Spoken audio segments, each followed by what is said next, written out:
Eu lerei a partir do verso 1, mas a base da mensagem serão os versículos de 7 a 10.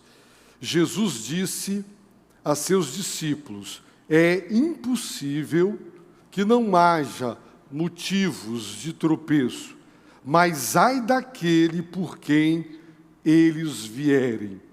Seria melhor que lhe pendurassem ao pescoço uma pedra de moinho e fosse jogado ao mar, em vez de fazer tropeçar um destes pequeninos. Tende cuidado de vós mesmos. Se teu irmão pecar, repreende-o. Se ele se arrepender, perdoa-lhe. Mesmo se pecar contra ti 7 vezes no dia, e 7 vezes vier a ti dizendo: estou arrependido, tu lhe perdoarás. Então os apóstolos disseram ao Senhor: aumenta a nossa fé. O Senhor respondeu: se tivesses fé como um grão de mostarda, dirias a esta amoreira: arranca-te pela raiz e planta-te no mar, e ela vos obedeceria. Quem de vós, se tiver um servo que esteja lavrando a terra ou cuidando do gado, lhe dirá quando ele voltar do campo: vem agora e senta-te à mesa? Por acaso não lhe dirá, pelo contrário: prepara-me a refeição, arruma-te e serve-me, até que eu tenha comido e bebido, e depois comerás e beberás? Por acaso agradecerá ao servo, porque este fez o que lhe foi ordenado? Assim também vós, quando fizerdes tudo o que vos for ordenado, dizei: somos servos inúteis, fizemos somente o que devíamos fazer. Palavra do Senhor Jesus Cristo. Esta palavra do Senhor Jesus Cristo não deve ser entendida como um endosso a todo tipo de sistema de escravidão e a todo tipo de maus tratos tão comuns para com os escravos por parte dos seus senhores. Nós hoje vivemos em outra época, em outra cultura, e nós devemos ser gentis e educados, e devemos abordar as pessoas, mesmo aquelas que trabalham para nós e são assalariadas, pedindo-lhes a gentileza de fazer, e devemos sempre agradecer. Mas Jesus não está endossando a escravidão, nem em modo rude, brutal, sem dó e sem piedade, com que os escravos eram tratados. Ele está apenas descrevendo como na prática as coisas aconteciam, o que era o comum naquele momento. E ele extrai para nós uma lição extremamente preciosa, a lição de que somos servos inúteis e que nós fizemos somente o que devíamos fazer, e essa deve ser a nossa certeza e deve ser a nossa convicção. E sabe por que Jesus ensinou isso? Porque ele havia dado 2 preciosas ordens aos seus discípulos. Notem, versículo 1, Jesus disse a seus discípulos, e ele pediu deles, ele requereu deles algo dificílimo. No entanto, nós temos aprendido que tudo quanto Deus pede, Deus dá. Agostinho, ele criou este pensamento quando disse: dá o que pedes, pedes o que quiseres. Tudo quanto Deus exige de cada um de nós, Ele nos capacita, Ele nos qualifica. Seu poder e sua força são colocados à nossa disposição para que sejamos capazes de cumprir suas ordens, obedecer seus mandamentos. Portanto, se fracassamos, se falhamos, é porque não recorremos à fonte do poder suficiente para que haja uma operação da força do poder divino. Paulo usa esta sequência. O poder de Deus tem força, a força do poder de Deus opera maravilhas. E quando nós buscamos esse poder, ele se manifesta de modo eficaz na nossa vida. Assim, nenhum de nós pode dizer ou alegar: eu não consigo obedecer. Os mandamentos de Deus são pesados e são penosos. É verdade que Deus pede de nós coisas difíceis e não fáceis. Por exemplo, é impossível que não haja motivos de tropeços, razões para cair. É impossível, porque aqueles que não oram, não jejuam, não se alimentam da palavra, não adoram a Deus e não o buscam, inevitavelmente cairão no pecado, viverão no pecado, darão mau exemplo, mau testemunho e colocarão tropeço na vida dos outros, e eles tropeçarão e cairão. E Jesus nos disse que é impossível que isso não aconteça, porque Ele conhece bem a natureza do seu próprio povo. E quem lê o Antigo Testamento sabe que o povo de Israel era constantemente um povo rebelde. E nós, igreja, não somos tão diferentes quanto o povo de Israel. Portanto, é impossível. No entanto, para Deus, fazer um pequenino tropeçar. Um pequenino é um crente imaturo, é um novo convertido, ainda bebê na fé. Fazer um servo, uma serva de Deus tropeçar e cair no pecado, causar danos espirituais e morais à vida do nosso próximo, para Deus é algo grave. É tão grave que o Senhor diz que é melhor morrer afogado e ter uma pedra de moinho grande e pesada amarrada ao pescoço para o corpo afundar no mar, para que nem sequer haja sepultamento. É melhor uma morte horrível assim do que fazer um pequenino tropeçar.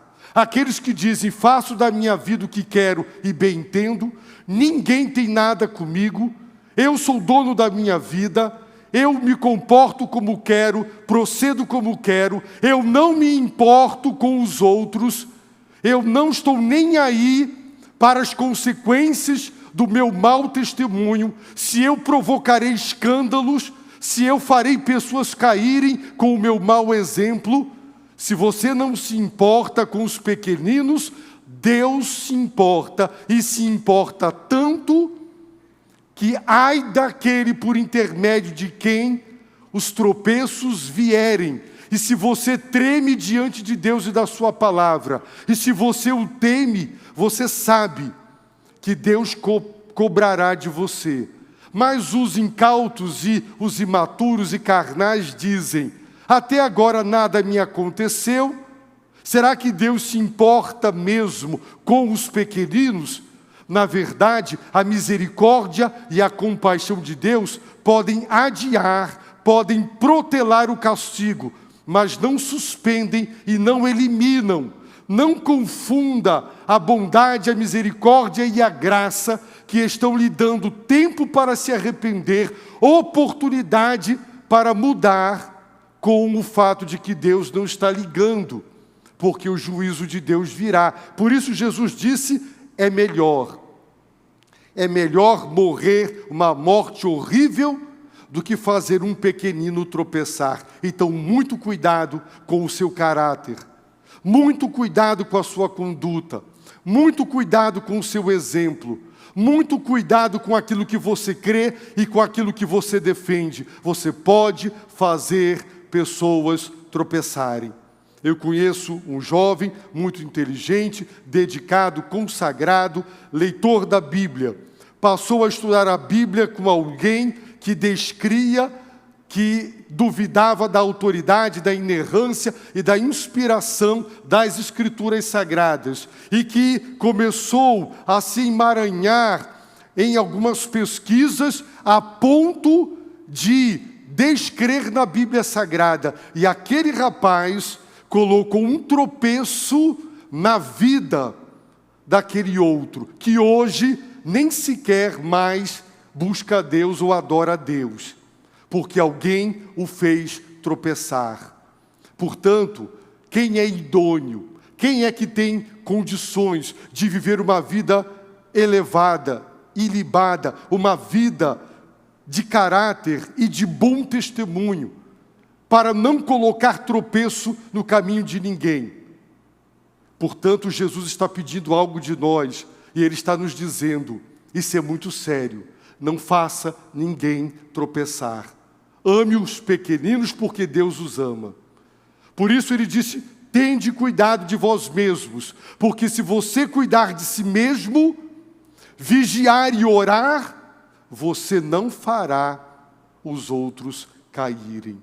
Conheço adolescente cujos pais cometeram pecados de adultério que redundaram em divórcio e em muita dor para a família. Adolescentes que disseram, eu não quero mais saber de igreja, eu não quero mais saber de Deus. A minha família vivia enfurnada na igreja e eles tropeçaram e caíram no péssimo exemplo de seus pais. Então, se preocupe com os pequeninos, porque se você não se preocupar, Deus se preocupa. E todos prestaremos contas com Deus. Não seja motivo de tropeço para ninguém. Não seja. Cuide de si mesmo, porque se você zelar pela vida espiritual, perfeito não serás, muito menos eu, mas com o poder de Deus, seremos capazes de viver uma vida que glorifique a Deus e o honre. Em segundo lugar, Jesus deu uma outra ordem. Se teu irmão pecar, repreende-o. O pecador e o pecado precisam ser repreendidos. O mesmo verbo, a mesma palavra usada pelos evangelhos para dizer que Jesus repreendeu a febre da sogra de Pedro, a fúria do vento, a fúria do mar, os demônios e as enfermidades. Repreende-o, tendo em vista o arrependimento dele, para que o perdão seja liberado, haja restauração e reconciliação. Se ele se arrepender, perdoa-lhe. Mas se ele não se arrepender, não perdoe. Não no sentido de guardar rancor, ódio, vingança e prazer mórbido de ver algo ruim acontecer com aquela pessoa. Se eu devo amar o meu inimigo, orar pelo meu inimigo, fazer o bem a quem me faz mal, eu não posso tratar o meu irmão que pecou contra mim assim. Então, no meu coração eu devo perdoar. Mas a reconciliação e a restauração ficam impossibilitados porque aquela pessoa não se arrependeu. Se ele se arrepender, perdoa-lhe.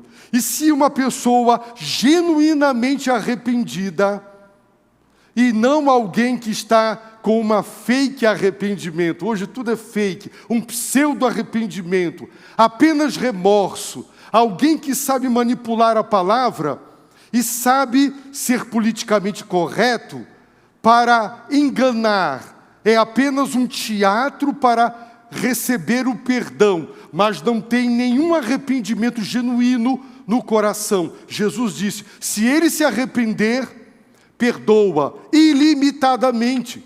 Se 7 vezes no dia ele pecar contra ti, e 7 vezes ele te procurar dizendo, estou arrependido, tu lhe perdoarás. Não significa que na 8ª você não vai perdoar. A lição é, nós devemos perdoar sempre, constantemente, a todo aquele que, repreendido, arrependido, confessar e pedir perdão. Não temos o direito de negar perdão aos arrependidos. Deus nos perdoou. Deus tem sido paciente, misericordioso conosco. Deus não perdoa o impenitente. Mas quando eu e você nos humilhamos, arrependidos e pedimos perdão, Ele perdoa. E se Ele tem perdoado os nossos pecados e as nossas dívidas, que direito nós temos de negar perdão? Nenhum. Mesmo que seja a mesma pessoa que esteja novamente nos ferindo, se os sinais do arrependimento estiverem presentes, como João Batista exigiu, produzir frutos dignos do arrependimento, mostrem as evidências de que o arrependimento é genuíno, tu lhe perdoarás. E diante de duas ordens que são da mais elevada exigência, como viva uma vida cristã santa e consagrada para não fazer ninguém tropeçar e cair, e perdoe ilimitadamente a todo arrependido. Diante disso, os discípulos disseram: aumenta a nossa fé. Porque perdoar assim e viver uma vida cristã neste nível é dificílimo. Só o poder de Deus, só a força do poder de Deus, que nos é concedida pela fé. Toda obediência pela fé. É através da fé que os recursos celestiais, o poder divino, se manifesta em nossa vida para nos capacitar a obedecer às exigências de Deus. E tudo quanto Deus exige, tudo que Deus espera, tudo que Deus pede, tudo que Deus manda, Ele dá condições de obedecer. E é uma obediência pela fé. Se é pela fé, não é pela nossa própria força, é pela força celestial. Por isso eles disseram: aumenta a nossa fé. A resposta de Jesus deixou claro que não era tanto o tamanho da fé que importava, mas a verdadeira fé. Não se trata de ter uma grande fé, mas de ter fé no grande Deus, na suprema grandeza do poder de Deus. E quem tem fé genuína, autêntica, mesmo que em uma proporção pequena e ínfima, semelhante a um grão de mostarda, terá a autoridade de operar a seguinte maravilha: a amoreira, segundo os rabinos, tinham raízes tão profundas que elas duravam 600 anos.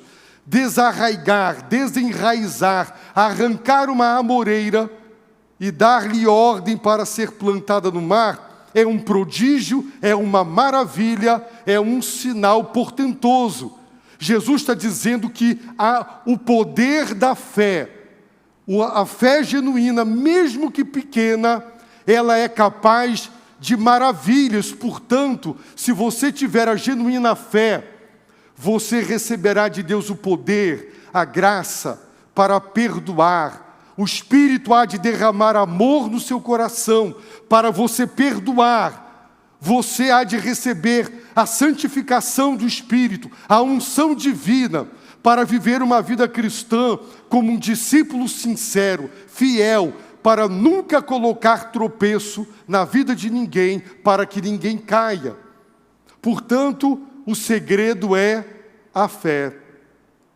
Pela fé, seremos capazes de obedecer. Então, Jesus ensina-nos agora algo muito importante. Sabe o quê? Satanás nos tenta para a desobediência. E quando ele fracassa, quando ele não nos consegue fazer desonrar Deus, desobedecer a Deus, ele nos tenta para que nós nos orgulhemos e nos gabemos e nos vangloriemos, dizendo: eu sou um super crente, eu sou um crente de primeira classe, de primeira categoria, eu sou um crente espiritual, por isso eu tenho perdoado, por isso eu tenho andado e vivido uma vida íntegra. E então, aquele que obedeceu pelo poder da fé, ele se exalta pela sua obediência, ele se exalta, se gaba, se vangloria por estar fazendo tudo o que Deus mandou. E Jesus quer ensinar que quando nós cumprimos o nosso dever, nós não devemos criar a expectativa de que isso gere mérito e de que Deus nos deva alguma coisa. Deus não nos deve nada. Cumprir o dever é a nossa obrigação, não é mérito. Não temos direitos diante de Deus. Vivemos numa sociedade que defende, exija seus direitos. Nós queremos sempre recompensas, aplausos, reconhecimento. Nós queremos sempre recompensas pelo cumprimento do dever. Quando um juiz cumpre seu dever, quando um político cumpre seu dever, então ele se torna notório, aplaudido, exaltado, porque a regra é não fazer o que deve ser feito. A regra é não ser honesto. A regra é roubar. A regra é obtenha o poder para usar o poder em benefício próprio. E quando alguém faz o correto, ou chega ao poder para servir, ele é considerado o máximo. Por quê? Porque ele cumpriu o dever. Mas na nossa sociedade, o descumprimento do dever é a regra, a exceção é cumprir. Por isso, aplaudimos e exaltamos aqueles que só estão fazendo aquilo que deviam fazer. Quando o juiz julga com justiça, é o dever dele. Quando um professor não falta, prepara-se e dá boas aulas e prepara os alunos para passar no vestibular, ele cumpriu o dever. E não há mérito em cumprir o dever. Por isso Jesus, ele disse, quem de vós, se tiver um servo, um escravo que vai passar o dia lavrando a terra, e a lavoura é um trabalho pesado, debaixo de sol, debaixo de chuva, é um trabalho cansativo, ou ele estiver cuidando do gado, dos animais, pastoreando os animais, alimentando os animais, qual é o Senhor que tratará o escravo da seguinte maneira quando ele chegar no final do dia, cansado, esgotado, acabado de tanto trabalhar? Será que naquela época algum senhor, dono de escravo, lhe dizia, vem agora, senta-te à mesa e come? Era assim que os donos de escravos tratavam os escravos? Não, não era assim. Sabe como eles tratavam? Por acaso não lhe dirá? E a resposta é, sim, dirá. Prepara-me a refeição. Não importa se você está esgotado de um dia de trabalho, cansado e exausto. Não importa. Eu sou o Senhor, você é o escravo. Você obedece, eu mando. A prioridade é minha, não é tua. Então, prepara-me a refeição. Vai para a cozinha, prepara a comida, depois arruma-te, toma banho, tira esse suor e fedor, se arruma e serve-me. Só depois que eu comer e beber, só depois é que você comerá e beberá. Não era assim? Claro que era assim que os senhores de escravos tratavam os escravos. Por acaso, e a resposta é não, por acaso o Senhor agradecerá aquele escravo, aquele servo, porque aquele escravo e aquele servo fez o que lhe foi ordenado? Havia mérito quando um escravo obedecia e fazia o que o seu senhor mandava? Havia mérito para gerar uma palavra de gratidão? De acordo com a cultura escravagista e o modo de lidar com os escravos da época, como disse no indício, Jesus não está endossando a escravidão, nem estes costumes. Ele está dizendo como as coisas de fato aconteciam. para extrair a seguinte lição: assim também vós, quando fizerdes tudo, perdoar ilimitadamente aquele que te ofendeu e voltou a te ferir e voltou a te magoar, quando fizerdes tudo que vos foi ordenado, viver uma vida cristã santa, consagrada e íntegra, para não causar danos à vida espiritual dos pequeninos, para não fazê-los tropeçar e cair no pecado, quando fizerdes tudo o que vos foi ordenado, dizei: somos servos inúteis.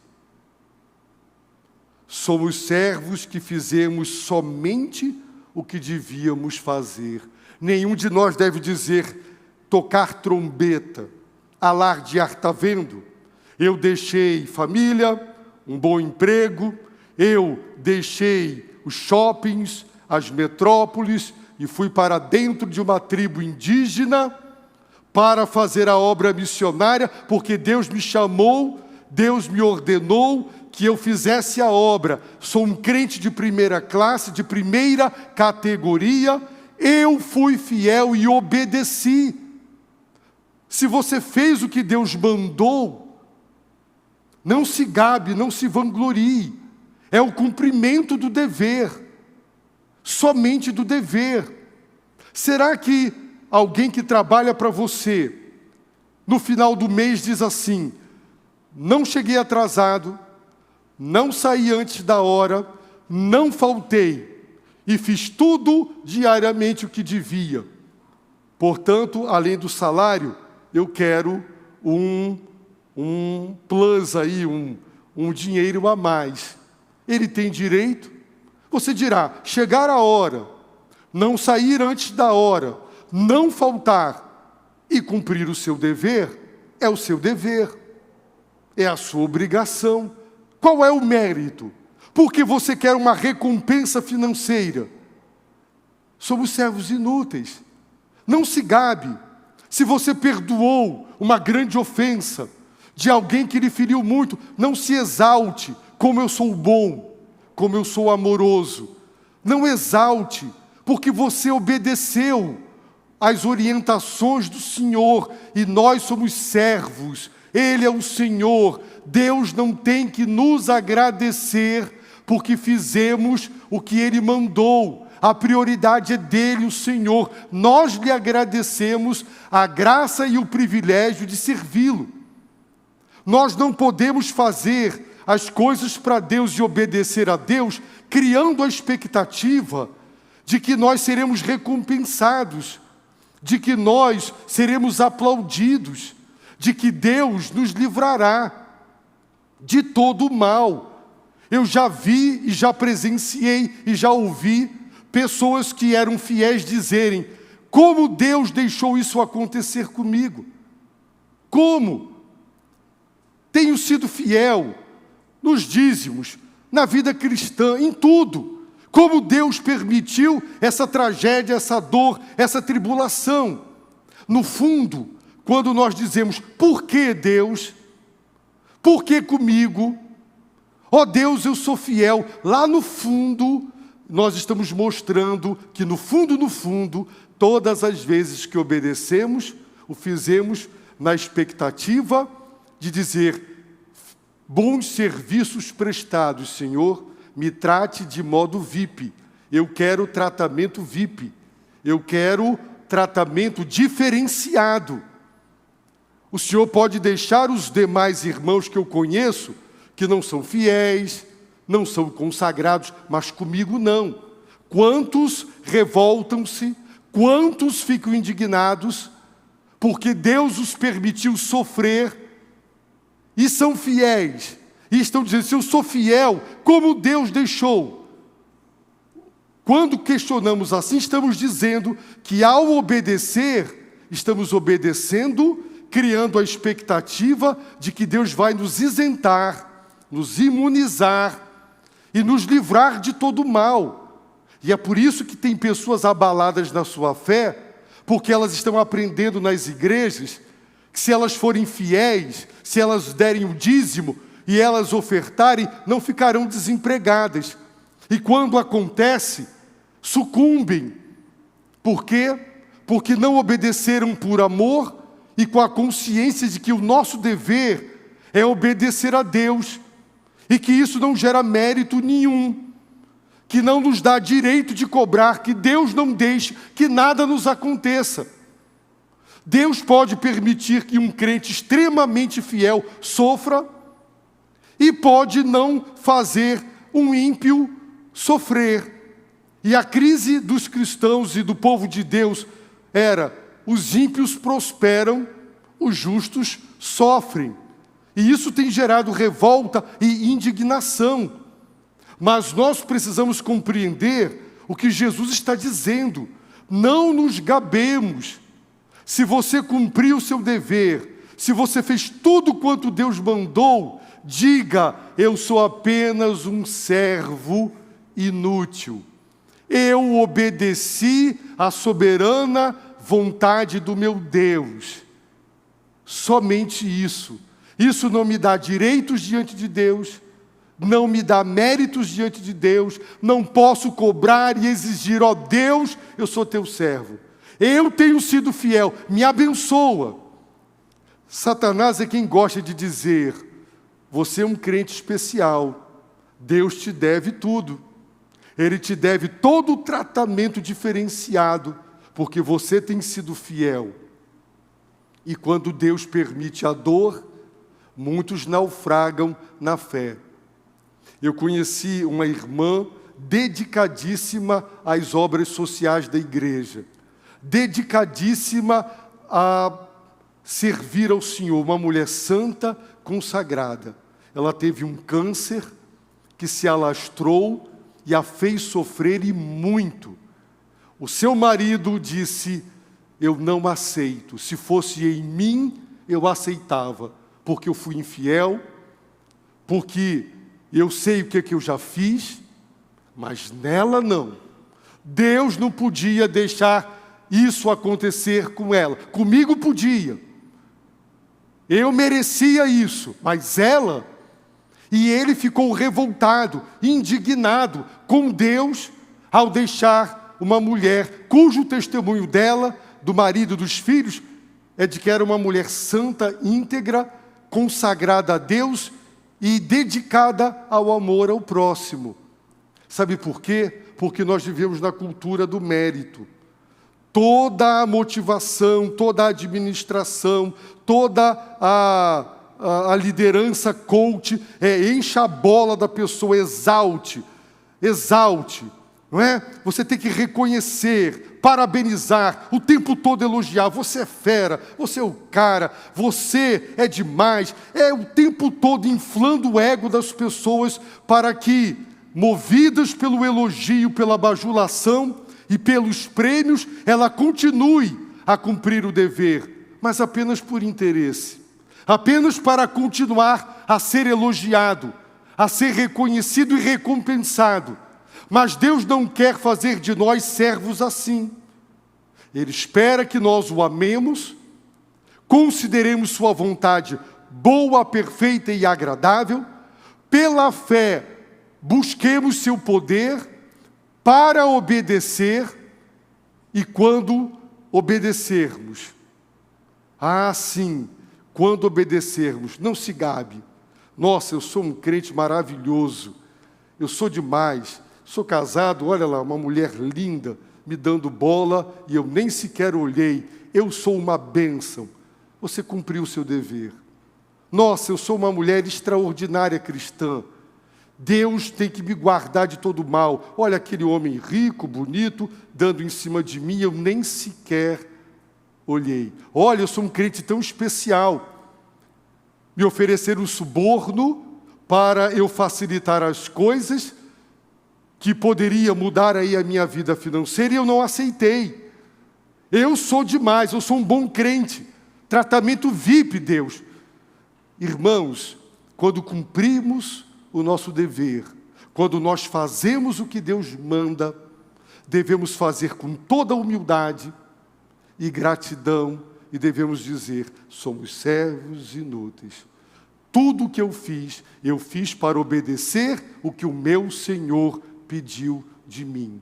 Satanás quer vê-lo cair, desonrar Deus e desobedecer ao Todo-Poderoso. Se ele não conseguir levá-lo à queda e ao mau testemunho, ele o tentará para que você se gabe da sua fidelidade.